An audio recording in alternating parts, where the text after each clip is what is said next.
So I'm smoking a Ben Wade. I got this on eBay for pretty cheap. So Ben Wade, made in England. There's the script. Made in London, England.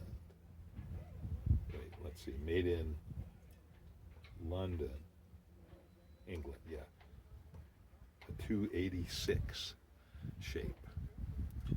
So in it, I'm smoking some of this, what I call 1983 blend. It's a mixture of all the dribs and drabs in little baggies that no longer had labels. So just combine it all in a big bowl, mix it all up, and watching the Netflix series 1883, kind of a Yellowstone precursor. I've not watched Yellowstone yet. I'm not much for TV, but I kind of like doing it with a friend or friends. We'll watch it together. It was a great series. We have a 1923 blend as well. So that was the second half of all the dribs and drabs. So I'm on the boat. Spent a couple days anchoring out. I call it gunk holing. Just dropping the anchor in a little bay and enjoying, floating free, bobbing to the anchor. It's delightful. So I hadn't really felt like doing that too much. So a friend of mine said, "Hey, let's go out in the boat. I've got a couple days off." So Friday afternoon we did.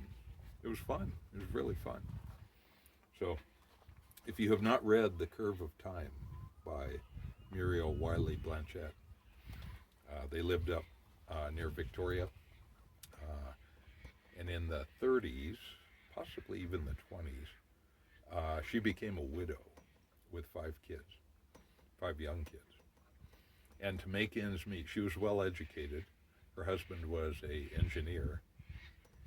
And when they moved east from Quebec, I think Quebec, I'd have to, it's been a while since I've looked at the history of this. They bought a little 25-foot wooden powerboat, kind of a picnic cruiser type boat. And actually it was he was out in it, the dad, by himself, and disappeared and never was seen again. So they found the boat, though. So to make ends meet, they would rent their house out during the summers. And so that meant they had to go somewhere. So they would take their little boat with its little gas engine and sometimes their dog and head up coast. It is a great story. So highly recommended. So here's a little chapter right in the middle of the book called Lakula, which is the name of an Indian village. It was far too windy to venture up Night Inlet that day. After studying the chart, we decided to put in the time by wandering through the maze of islands over towards Village Island. There is an old, I think that's in the Broughton chain, so it's kind of near the north end of Vancouver Island. There is an old Indian village there, Lakula, and we had never been there before. The village was always, at least partly, occupied in summertime, for it had a Church of England mission and a small 6-bed hospital for tubercular Indian girls. Remember, this is the 1930s. So the reason I was reading this story is 1883 and then 1923. They do talk about tribal schools run by churches and residential schools, they were called, because the kids were taken away from their villages, forbidden to speak their language, forbidden to do much of anything native, and attempted to be westernized with sometimes really ill effects. The chart marked a cove on the southwest side of the island as Indian Anchorage, Anchorage is always difficult to find in the waters off Night Inlet.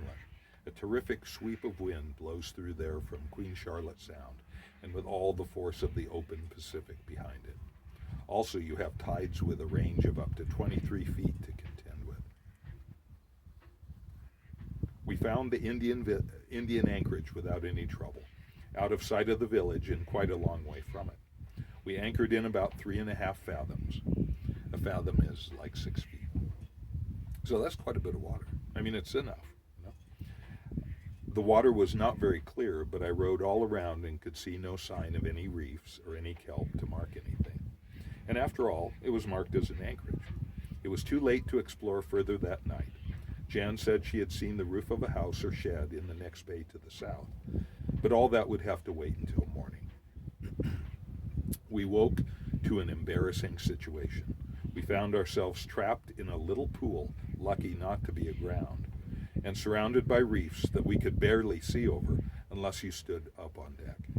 While we were eating our breakfast, feeling very foolish, an old Norwegian appeared on top of one of the reefs and, looking down at us, asked if we were all right. "You won't get out of here for 2 or 3 hours," he said. "You anchored too far in." We gave him a cup of coffee and he helped us free our dinghy, which was balancing on the barnacles. He was in a punt, and we followed him back to where, just round the point to the south, was another bay with his float connected to the shore and his fishboat tied up.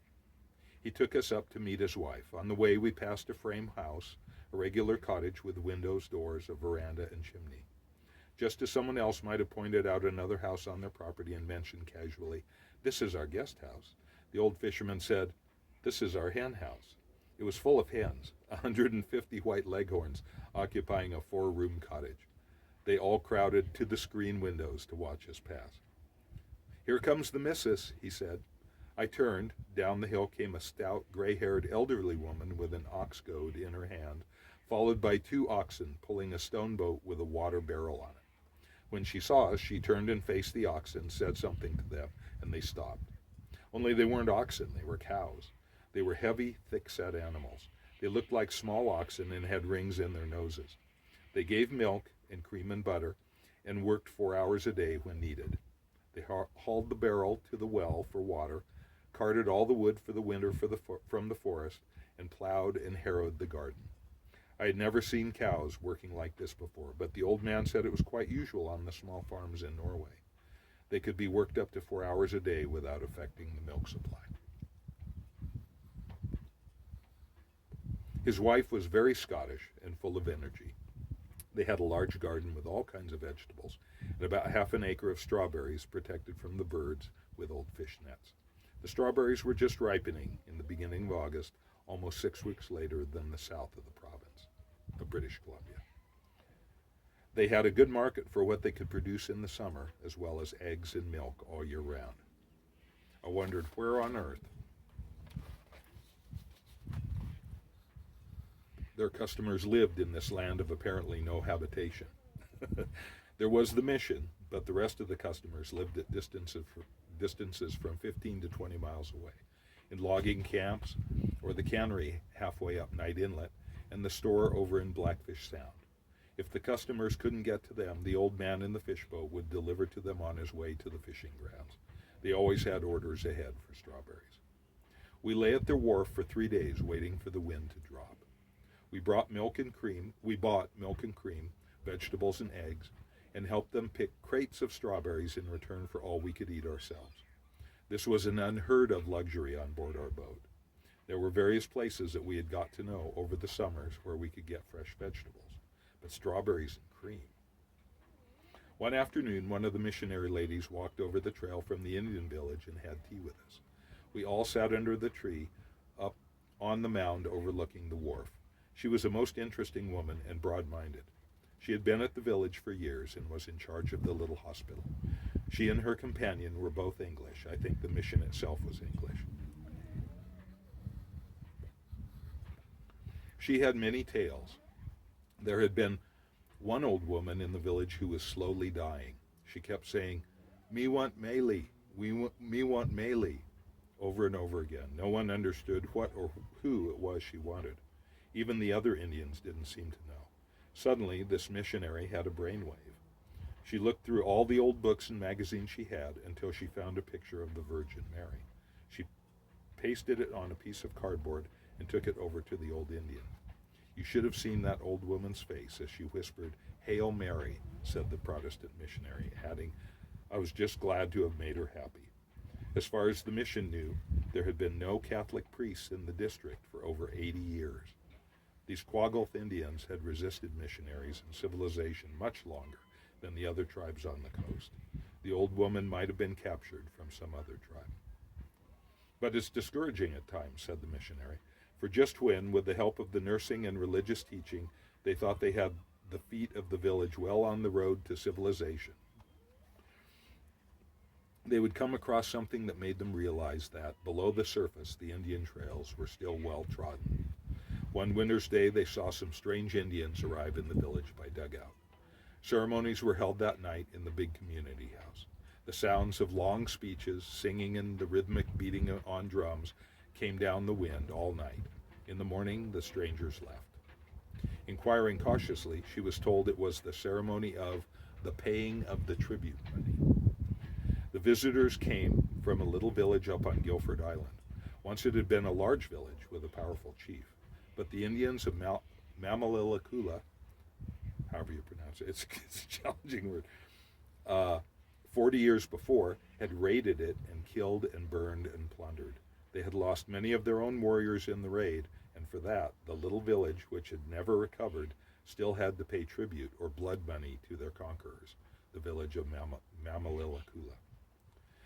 The missionaries had tried to tell the people in the village that it wasn't Christian to keep on exacting tribute all these years, but they could do nothing. The strange Indians still appeared every winter.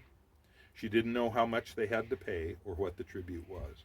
The old men of the tribe would not talk about it anymore. It was a closed book as far as she was concerned. She asked us to walk back over the trail to see the village and the mission. It was a lovely walk through the tall hemlock. The path was wide and well trodden, for it led also to the Indian Anchorage, which the Indians used in winter for their fishing boats. All the Indians were away now. Only the sick people and the old ones were left behind in the summertime. Captain Vancouver and his officers in 1792 had never understood all the deserted villages. They thought the people must have been killed off by battle or plagues, whereas they were just following their usual custom of going off for the summer, as they still do. These old villages are their winter villages. Miss B said she had done her best to have the young Indian girls learn the ancient arts from the old women of the tribe, but none of them were interested. She took us over to a small house to look at some fabric that an old woman was making. She was the only one left in the tribe who knew how, and the art would die out with her. Miss B did not know what it was called. She had never seen any like it before. We didn't see the old Indian working. She was sick that day, but we did see her work. In the Quagulth village of Lakula, on the west coast of British Columbia, this old woman of the tribe was making South Sea Island tapa cloth out of cedar roots.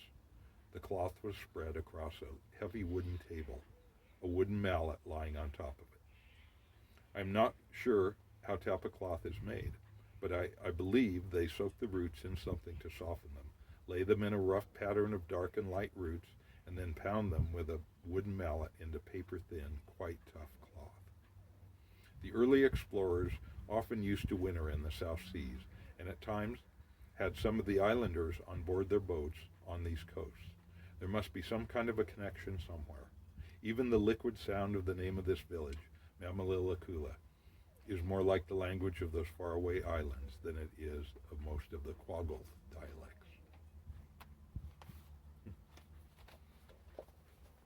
Great book, highly recommended.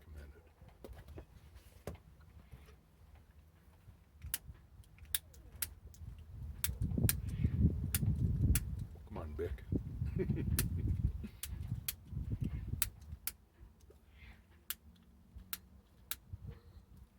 Well, we'll give up on that for a minute. It's not real windy, but and sometimes if you just kind of hold the lighter, this is one of those necked lighters, it's a Bic, and warm that up a little bit, then it'll go. So not the usual super reliable Bic.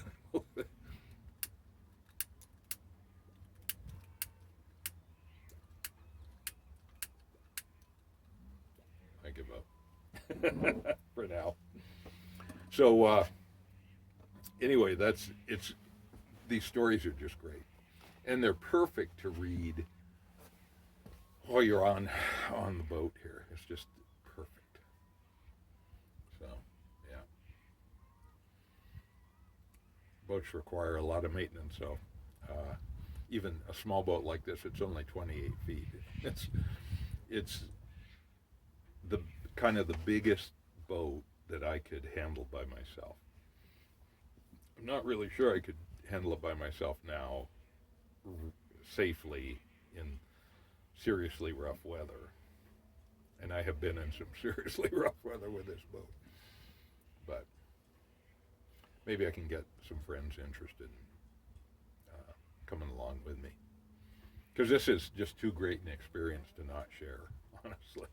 You know, some things are like that. It's great, but it's so much better when you share it. So, yeah. So watching the sunset set.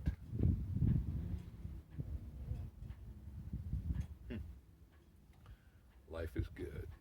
Life is good. Enjoy it.